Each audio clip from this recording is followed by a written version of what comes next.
Пратеничката Фросина Ременски денеска дојде во судот по барање на обвинителството, осомничена дека како функционерка со Бојан Јовановски Боки 13 била на средби кога тој мамел дека неговата невладина меѓународен сојуз ќе гради старински домови. По средбата со судијата, Ременски изјави дека не чувствува никаква вина.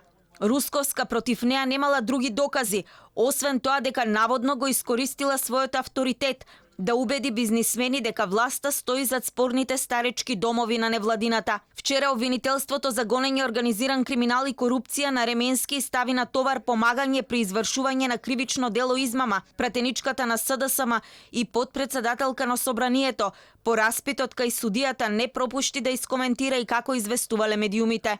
Преголемото преудицирање на инволвираност на политичари од страна на пристрасни медиуми во изминатиот период, без притоа од мене како прозивано лице да се побара од медиум било кој информација и изјава, јас го чувствував и го чувствувам како лицитирање за некаква инволвираност и вклучување на политичар во целиот процес.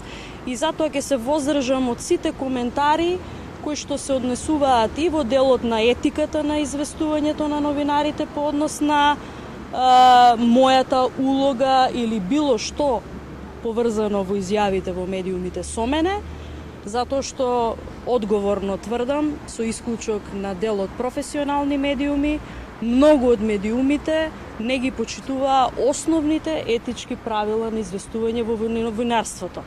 Се преудицираше вина, се ставаа на това работи кои што немаат никаква допирна точка, ниту доказ поврзано со ова што го гледаме денеска, и затоа мислам дека ќе биде прилично несимпатично јас сега да ви се правдам за некои информации кои што вие претходно сте ги преудицирале во јавност.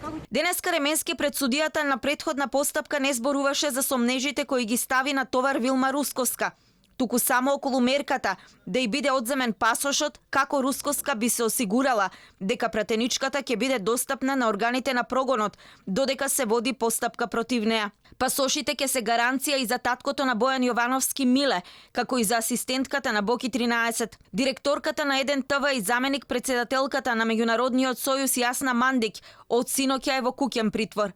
Обвинителството за гонење организиран криминал и корупција вчера отвори истрага за наводен криминал со измама и перење пари за изградба на старечки домови од страна на Меѓународниот сојуз. Делото е направено во период од јули 2017 година до април 2018. Боки 13, лажно прикажувајќи дека ќе обезбеди државно неизградено земјиште за изградба на старечки домови и мобилен сервис, а потоа и субвенционирање од страна на државата, од градежни бизнисмени земал пари преку авторска агенција, околу 1 милион евра. Мандик, татко му на Боки, асистентката и Фросина Ременски со умисла му помагале, тврдат од обвинителството за гонење организиран криминал и корупција.